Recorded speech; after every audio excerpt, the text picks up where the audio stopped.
Actuellement, c'est-à-dire à la date du 10 septembre 2020, il y a 2452 patients hospitalisés pour Covid en Île-de-France. Est-ce que les malades sont toujours en réanimation? La réponse est non. 90% des patients hospitalisés le sont dans des services conventionnels et seuls les plus graves, 10% de l'ensemble des patients, sont hospitalisés en réanimation. Sachez que c'est majoritairement des patients, on va dire âgés, la moyenne d'âge est de l'ordre de 60 ans. Je dirais plutôt que c'est une onde de marée. Comparativement à ce qu'on a connu au mois de mars, on avait effectivement une pente très raide du nombre de cas hospitalisés. Là, ça monte beaucoup plus lentement. Ce n'est pas vraiment une vague, mais néanmoins, on voit bien que ça monte.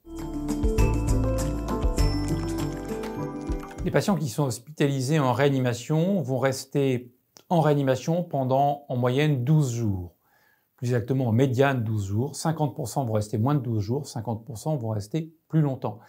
C'est une durée de séjour qui est moins importante qu'au cours de la première vague, au cours du premier semestre, parce que les patients sont globalement moins graves, ils sont globalement moins ventilés. Vous savez, c'est la respiration artificielle.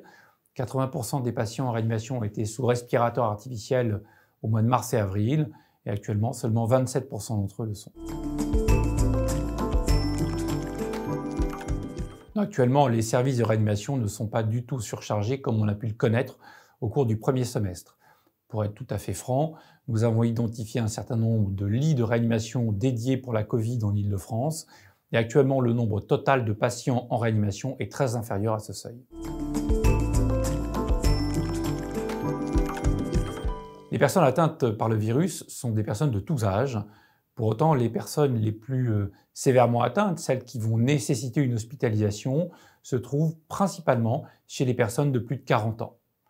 Néanmoins, ça ne veut pas dire que lorsqu'on a moins de 40 ans, on est indemne de risque de complications.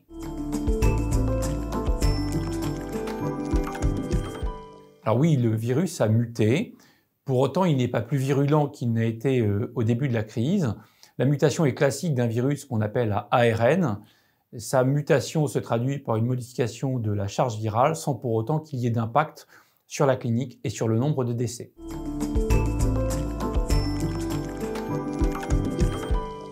La question est de savoir si lorsqu'on est en contact avec un malade, on doit s'isoler.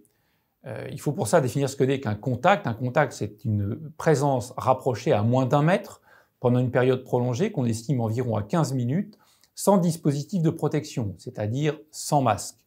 Et si on rentre dans ce cas de figure-là et qu'on a été en contact avec un patient ou une patiente atteinte de la Covid, alors il convient de se isoler, d'être mis en quatorzaine et d'être testé pour s'assurer que l'on n'est pas à son tour atteint par la maladie.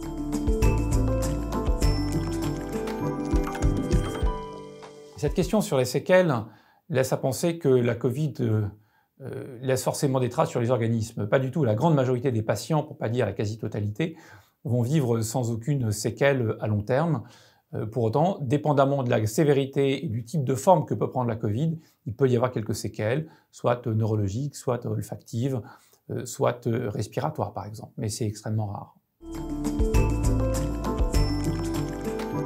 Alors, il y a beaucoup de ce qu'on appelle des candidats vaccins, avec un espoir vers mi-2021. Le problème, c'est que récemment, une société s'est mise en retrait et a arrêté son étude en raison d'un événement indésirable grave survenu chez un volontaire. Et on va suivre ça de très près. Alors, comment éviter la montée de nouveaux cas lorsqu'on est entouré de Covid? C'est une vraie bonne question et ça renvoie à ce qu'est réellement cette maladie, c'est-à-dire une maladie de la convivialité, comme le dit notre confrère, le professeur Pialou. Et malheureusement, il n'y a pas d'autre solution. Il n'y a que la distanciation qui nous permettra de nous mettre à distance des projections et des autres qui sont porteurs du virus. Je vais prendre un exemple. Vous êtes à proximité d'un incendie. Si vous ne voulez pas être brûlé, vous reculez. Et bien là, c'est la même chose, sauf qu'on ne voit pas la fumée, on ne voit pas la chaleur. Et que malheureusement, il faut s'en protéger. Et je sais que c'est compliqué de se tenir à distance des gens qu'on aime. Il faut s'attendre, malheureusement, à une crise qui va durer plusieurs mois, voire des années. Actuellement, la séroprévalence, c'est-à-dire le nombre de patients qui ont été ou de personnes qui ont été en contact avec le virus est estimé à 5%. Il va falloir qu'on apprenne à vivre avec ce virus. On doit se faire tester en premier lieu lorsqu'on présente des symptômes de Covid. Ça, c'est indispensable. On doit également se faire tester lorsqu'on a été en contact d'une personne qui est atteinte de la Covid. On doit se faire tester lorsqu'on rentre d'une zone dans laquelle le virus a circulé de manière importante. On doit se faire tester, si possible, au retour de congé, a fortiori si on revient d'une zone où on a pu rencontrer la Covid, et lorsque on revient d'une zone, d'un moment d'échange convivial, comme par exemple un mariage, un concert ou autre.